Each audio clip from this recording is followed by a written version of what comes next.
Hey, Magic fans, welcome back. This is your captain speaking here on Capnclydes MTG.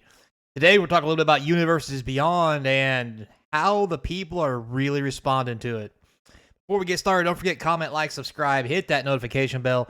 Comments down below are going to feed that YouTube algorithm. We get to 1,000 subscribers, it's giveaway time, and we're going to have some sweet things to do with every milestone that we hit. So, sub up and just watch some videos. It's all free. Unless you want to pay some money, that'd be awful nice. But with everything said, links in the description where you can buy cards and other things to support the channel, and the cards come straight from the box opening videos, so you know they're real, unlike some of the other things we've been talking about. But anyway, one more thing I forgot to tell you guys. Sorry I missed the live stream today. If you caught a couple of my videos, I mentioned that I was going today to watch Janet Jackson and Nelly in concert at 8 p.m. and had to leave early, so I wasn't here for the 6 p.m. Live stream, but it was pretty sweet, not gonna lie. Concert was great overall. However, Nelly, in my opinion, knocked it out of the park. He was chef's kiss. Anyway, so with all that said, let's talk about Universes Beyond. So first off, what is Universes Beyond? Universes Beyond is the product that had been coming out and was announced by Chris Cox in February 2021 of standard legal, but generally eternal legal format cards that are from sets outside of Magic using IPs of other companies. For example, scroll down here, we got the list right here. It started off with Walking Dead, Stranger Things, all in the secret layer drops. We had Arcane, which was a secret layer drop. I'm not really too sure about that one. We had Street Fighter, Fortnite, secret layer drops.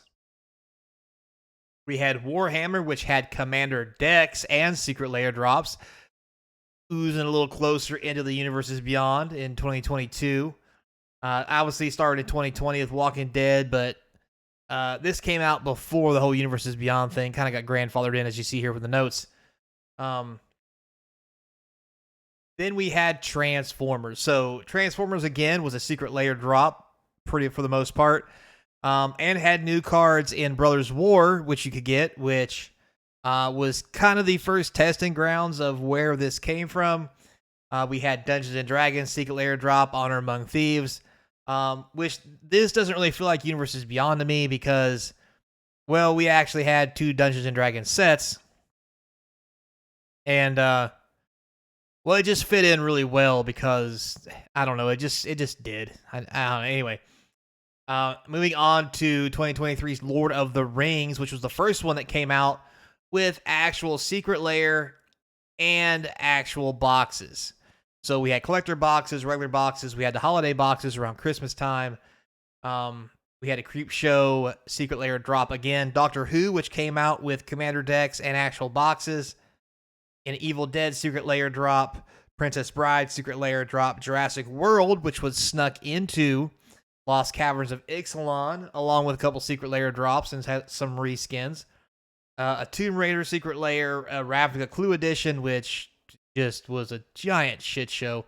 Fallout, which if you guys know anything or have watched at all any of the channel or even the news in general, this thing flew off the shelves and it's probably going to be the first $1,000 collector box because it only came out in collector boxes other than the secret layer drops. And, shit's getting expensive quick. Then we have Hatsumiku, or just Miku, secret layer drops. There's going to be one of these for every season. We just had Assassin's Creed, which was kind of a shit show, as it came out in a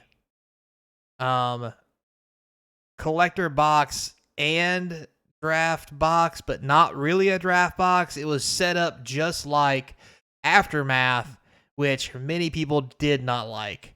The boxes really haven't went down any though, but they aren't going up too much either. Collector boxes are doing relatively well, only because they're a single printing. The regular boxes are holding strong around 120 for the small pack boxes, but you can't draft them.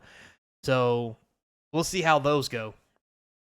And coming up in 2025, which I am so stoked for, Final Fantasy and Marvel Secret Layers, which will be phenomenal. So, what does this mean for Secret Layers moving forward? Obviously, we have Secret Layers going all the way to 2025, but we have no more planned after that. So, do people actually like this? So, that's a kind of a trick question. To begin with, a lot of people didn't. Some people did. But what we found out from a lot of the surveys and other information like that they've gathered from talking to people at events, sending out surveys, or anything else they've been doing, only about currently 7 to 10% of people don't like having Universes Beyond in their Magic stuff. And those 7 to 10% people are probably older players, kind of like me, who, yes, I don't like the kind of like Assassin's Creed yada yada in my Magic set because it's just a different IP. It just feels like White Swords to me. But that doesn't mean I don't like some of it. Like, I'm excited about Final Fantasy. I'm excited about Marvel. I liked Fallout. Like, I do like some of them. Street Fighter, some other things. Because it does harken back to the cool 80s and 90s theme I grew up in.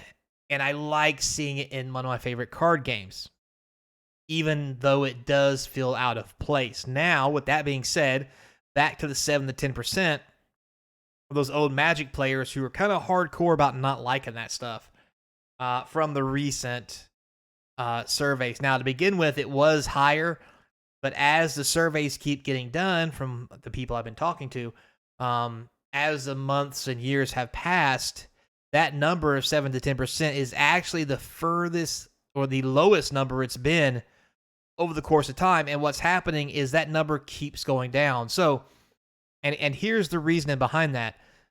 Most Magic players stay in the game for a year to 2 years, maybe 3 at most. That's the norm, give or take. So, you look at it, we're at 2020s when all this silliness started. We'll say 2021. This was grandfathered in. So 3 years is 2024. Back here, it was a lot higher that people didn't like these kinds of things.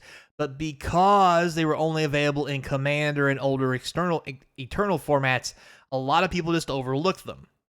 But as they started coming out, Dungeons & Dragons, Lord of the Rings, Transformers, started getting into the newer sets, and with Transformers being put into the actual standard rotation and other sets, it made it weird to see those cards. But again, like I said, 1 to 3 years at most is how long a newer player stays in the game. So as the years have progressed, that number of people who don't like them keeps going down because older players will rotate out of the game or leave the game because they don't like Universes Beyond. Take your pick, whatever you want to call it.